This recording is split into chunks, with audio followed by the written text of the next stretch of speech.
नमस्कार, आप देख रहे हैं एनडीटीवी। खबर तो यह है के साथ मैं हूं अनंत भट्ट। शुरू करते हैं खबरों का सिलसिला और सबसे पहले हम बात करेंगे सियासी गहमागहमी की। मध्य प्रदेश की दतिया विधानसभा सीट पर 30 जुलाई को वोट डाले जाएंगे, लेकिन उससे पहले ही यहां का सियासी पारा चढ़ा हुआ है। बीजेपी और कांग्रेस ने पूरी ताकत झोंक दी है। मुख्यमंत्री मोहन यादव से लेकर ज्योतिरादित्य सिंधिया तक बीजेपी के बड़े नेता प्रचार में जुटे हैं, तो कांग्रेस भी अपने पुराने चेहरे घनश्याम सिंह के सहारे मुकाबले को दिलचस्प बनाने में जुटी है। दतिया में बीजेपी के सामने सबसे बड़ा सवाल है, क्या नरोत्तम मिश्रा के गढ़ में बीजेपी अपना कब्जा वापस हासिल कर पाएगी? और कांग्रेस के सामने चुनौती है, क्या 2023 की जीत को चुनाव में दोहरा पाएगी? दतिया का चुनावी गणित क्या कहता है? कहां है बीजेपी की ताकत और कहां है कांग्रेस की उम्मीद? देखिए इस रिपोर्ट में।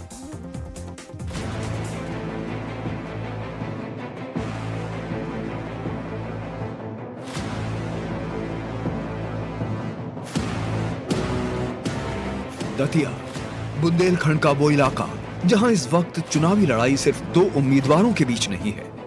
ये चुनाव बीजेपी के लिए अपनी खोई हुई सीट वापस हासिल करने की चुनौती है और कांग्रेस के लिए अपनी जीत बचाने की। साल 2023 के विधानसभा चुनाव में दतिया ने बड़ा उलटफेर किया था। साल 2023 के विधानसभा चुनाव में कांग्रेस के प्रत्याशी राजेंद्र भारती को 88,977 वोट मिले। वहीं बीजेपी के कद्दावर नेता नरोत्तम मिश्रा को 81,235 वोट हासिल हुए, यानी जीत का अंतर सिर्फ 7,742 वोट, यानी करीब 46% वोट पाने वाले नरोत्तम मिश्रा को कांग्रेस के राजेंद्र भारती ने हरा दिया था। लेकिन अब कहानी बदल चुकी है। राजेंद्र भारती की विधानसभा सदस्यता खत्म होने के बाद दतिया में उपचुनाव हो रहा है। बीजेपी ने इस बार नरोत्तम मिश्रा को टिकट नहीं दिया और मैदान में आशुतोष तिवारी को उतारा है। वहीं कांग्रेस ने पूर्व विधायक घनश्याम सिंह को उम्मीदवार बनाया है, यानी मुकाबला बीजेपी के नए चेहरे बनाम कांग्रेस के पुराने चेहरे का है। भय मुक्त हो, लोग अपना काम अपनी क्षमता के अनुसार ईमानदारी से कर पाएं। और बढ़िया चल रहा है, तिवारी जी का भी चल रहा है अभी तो, और राजा साहब का चल रहा है, लेकिन तिवारी जी का ज्यादा चल रहा है। चुनाव बढ़िया चल रहा है। नरोत्तम मिश्रा टिकट कटने से हम लोगों में भारी आक्रोश है। भैया जिनको आशीर्वाद मिलेगा ना, वो माँ पीताम्बरा ही सोचेगी। विकास की जीत हमेशा से होती थी, इस बार भी होगा। जो आज के युवा वर्ग है वो उसी पक्ष को चुनाव करेगा जो उनके लिए विकास का कार्य करेगी। लेकिन दतिया का चुनावी गणित सिर्फ 2023 के आंकड़ों से नहीं समझा जा सकता, क्योंकि बीजेपी के लिए सबसे बड़ा फैक्टर है नरोत्तम मिश्रा। करीब 3 दशक तक दतिया की राजनीति में नरोत्तम मिश्रा का दबदबा रहा। 2023 में हार के बाद भी उनका राजनीतिक प्रभाव खत्म नहीं हुआ। इस बार टिकट नहीं मिला तो शुरुआत में उनके समर्थकों की नाराजगी सामने आई। सड़क पर प्रदर्शन हुआ, बीजेपी के भीतर असंतोष की खबरें आईं। कांग्रेस ने इसे बीजेपी की कमजोरी के तौर पर देखा, लेकिन बीजेपी ने भी डैमेज कंट्रोल किया। नरोत्तम मिश्रा ने खुद पार्टी उम्मीदवार आशुतोष तिवारी के समर्थन में प्रचार का ऐलान किया। नामांकन के दौरान मुख्यमंत्री मोहन यादव और नरोत्तम मिश्रा एक ही मंच पर नजर आए, लेकिन नरोत्तम की आंखों में आंसू थे, गम साफ नजर आ रहा था। खैर, अब बीजेपी का पूरा गणित यही है, नरोत्तम का प्रभाव प्लस बीजेपी का संगठन प्लस सरकार का चेहरा, और इसी समीकरण के सहारे बीजेपी 2023 की हार का बदला लेने की कोशिश कर रही है। अब समझते हैं दतिया में बीजेपी का गणित क्या है। पहला, नरोत्तम मिश्रा का प्रभाव, दूसरा बीजेपी का मजबूत संगठन, तीसरा सरकार के कामकाज का मुद्दा, चौथा सीएम डॉक्टर मोहन यादव का लगातार प्रचार, और अंत में सिंधिया समेत बड़े और दिग्गज नेताओं की दतिया में सभाएं, लोगों से जुड़ा। दूसरी तरफ कांग्रेस के पास भी अपनी ताकत है। साल 2023 में कांग्रेस ने दतिया में करीब 89,000 वोट हासिल किए थे। कांग्रेस का दावा है कि उसके पास अपना मजबूत वोट बेस है और इस बार पार्टी ने घनश्याम सिंह जैसे पुराने और स्थानीय चेहरे पर दांव लगाया है। घनश्याम सिंह दतिया के राजघराने से जुड़े माने जाते हैं। कांग्रेस का फोकस है नरोत्तम समर्थकों की नाराजगी को अपने पक्ष में करना। बीजेपी के टिकट बंटवारे से नाराज नेताओं और कार्यकर्ताओं को कांग्रेस अपने साथ जोड़ने की कोशिश कर रही है, लेकिन कांग्रेस के सामने चुनौती भी कम नहीं है। साल 2023 में पार्टी की जीत राजेंद्र भारती के चेहरे पर थी। इस बार उम्मीदवार बदल गया है और बीजेपी का पूरा संगठन चुनाव में उतर चुका है। यानी कांग्रेस के सामने सवाल है, क्या 2023 का वोट बैंक उम्मीदवार बदलने के बाद भी उसके साथ रहेगा? दतिया में चुनावी लड़ाई को समझने के लिए 3 आंकड़े बेहद अहम हैं। पहला, साल 2023 में कांग्रेस ने बीजेपी को करीब 7,700 वोटों से हराया था। दूसरा, बीजेपी इस बार अपने पुराने उम्मीदवार नरोत्तम मिश्रा की जगह नए चेहरे आशुतोष तिवारी के साथ मैदान में है। और तीसरा, कांग्रेस ने भी अपना उम्मीदवार बदलकर घनश्याम सिंह को मैदान में उतारा है। यानी इस बार दतिया में सिर्फ पार्टियों की परीक्षा नहीं है, बल्कि ये भी तय होगा कि वोट पार्टी के नाम पर पड़ेगा या उम्मीदवार के चेहरे पर।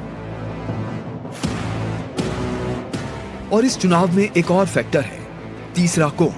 आजाद समाज पार्टी ने दामोदर सिंह यादव को मैदान में उतारा है। इसके अलावा कई निर्दलीय उम्मीदवार भी चुनाव लड़ रहे हैं। साल 2023 में बीजेपी और कांग्रेस के अलावा बाकी उम्मीदवारों को बहुत ज्यादा वोट नहीं मिले थे। लेकिन उपचुनाव में अगर किसी तीसरे उम्मीदवार को सीमित लेकिन निर्णायक वोट मिलते हैं तो मुकाबले का गणित बदल सकता है, क्योंकि पिछली बार कांग्रेस और बीजेपी के बीच जीत का अंतर केवल 7,700 वोट का था। ऐसे में छोटे वोट शेयर भी बड़े असर डाल सकते हैं। दतिया में मुकाबला बेहद दिलचस्प है। एक तरफ बीजेपी है जो 2023 की हार के बाद अपनी सीट वापस हासिल करना चाहती है। दूसरी तरफ कांग्रेस है जो अपनी पिछली जीत को बरकरार रखने की कोशिश में है। बीजेपी के पास संगठन है, सरकार है और नरोत्तम मिश्रा का प्रभाव है। कांग्रेस के पास 2023 की जीत का आत्मविश्वास है और घनश्याम सिंह का पुराना स्थानीय कनेक्शन। लेकिन असली सवाल यही है, क्या दतिया की जनता पार्टी के साथ जाएगी या चेहरे के साथ? क्या नरोत्तम मिश्रा का प्रभाव बीजेपी के नए उम्मीदवार को जिताएगा या कांग्रेस एक बार फिर दतिया में बीजेपी को चौंका देगी? Bureau report, NDTV India.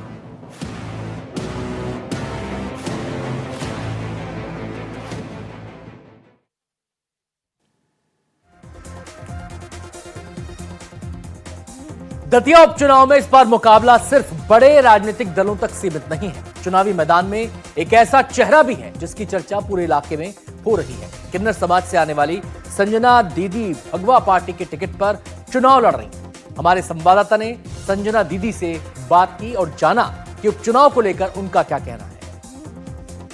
Sanjana दीदी से बात करते हैं। संजना जी, चुनाव में आप उतर आई?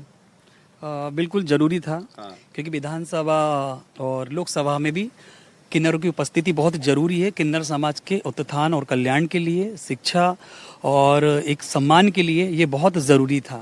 तो मुझे लगता है कि ये पहल हमने दतिया से कर दी है और संपूर्ण भारतवर्ष में आने वाले विधानसभा लोकसभा चुनाव में हम और भी अपने किन्नर प्रत्याशी को उतारकर अपने सम्मान के साथ साथ समाज के उत्थान की भी आगे आएंगे। भारतीय गणवार्ता पार्टी यानी भगवा पार्टी से संजना दीदी मैदान में। जब चुनाव लड़ने का आपने मन बनाया, हम पढ़ रहे थे आपके बारे में, कुछ लोगों ने उपहास उड़ाया, कुछ लोगों ने क्या क्या कहा था आपसे, मैं क्यों कहूँ, आप बताइए। वैसे तो हमेशा कहते ही आए हैं लोग, लेकिन मैंने अनदेखा अनसुना किया है। और वो की कहावत कही जाती कि हाथी चला बाजार और कुत्ते भौंके हजार, तो हाथी की चाल को फर्क नहीं पड़ता। आज यहाँ तक पहुँची हूँ रिसेंटली, क्योंकि जब नामांकन करने के लिए गई थी तो वहाँ पर एक शिक्षित वर्ग था। जब नामांकन के दौरान में वहाँ से निकल रही थी तो शायद किसी ने कहा था कि ये और देखिए ये भी चुनाव में आ रहे हैं, होना चाहिए। तो ये वर्ड जो है बड़ा मुझे चुभा था उस समय। अभी ऐसा तो नहीं है कि चैलेंज खत्म हो गया, अभी भी आप प्रचार करने जा रही होंगी, लोगों के दरवाजे खटखटाते होंगी, क्या रिएक्शन आता है? देखिए, एक चीज़ देखी हमने हमारे किन्नर समाज के लिए बड़ी खास और वो मायने रखती है कि किन्नर कहाँ भी जाता है। कभी जैसे मेरी बहन ने कहा कि प्रेम मिल रहा है, सम्मान मिल रहा है, ये हमें वैसे ही मिलता रहता है क्योंकि हम 365 दिन जजमानों के बीच उपस्थित रहते हैं। वो बरसाती मेंढक नहीं है कि सिर्फ बारिश हुई और निकले चुनाव आए तो वोट मांग ले, नहीं।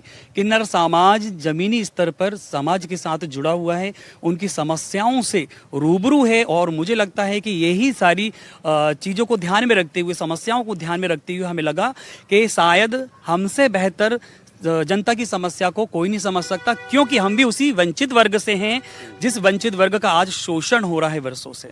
दतिया में हम देख रहे हैं, घूम रहे हैं लगातार, तो लोग दो लोगों की बात कर रहे हैं, या कांग्रेस की या बीजेपी की।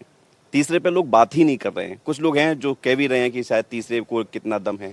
आपको क्या लगता है कि दतिया की जनता क्या विकल्प सोचेगी आपके बारे में, और क्यों सोचेगी? मुझे लगा है कि शायद देश ने देख लिया है, अगर कांग्रेस से कोई महिला प्रधानमंत्री बनी तो महिला पार्टी उसको कह सकते हैं, और बीजेपी से भी हम प्रधानमंत्री जी को देख ही रहे हैं वर्तमान में। तो मुझे लग रहा है कि अब थर्ड पार्टी को वोट देकर और यहाँ पे विधायक चुनकर एक बढ़िया बदलाव जरूरी है। भगवा पार्टी की उम्मीदवार संजना दीदी दतिया उपचुनाव में मैदान में है और ताल ठोक रही है और कह रही हैं कि सबको मौका दिया, एक बार हमें भी मौका देकर देखिए। अब जनता दतिया की तय करेगी कि मौका दिया जाएगा या नहीं दिया जाएगा। कैमरामैन अमन के साथ विवेक शुक्ला, एनडीटीवी दतिया।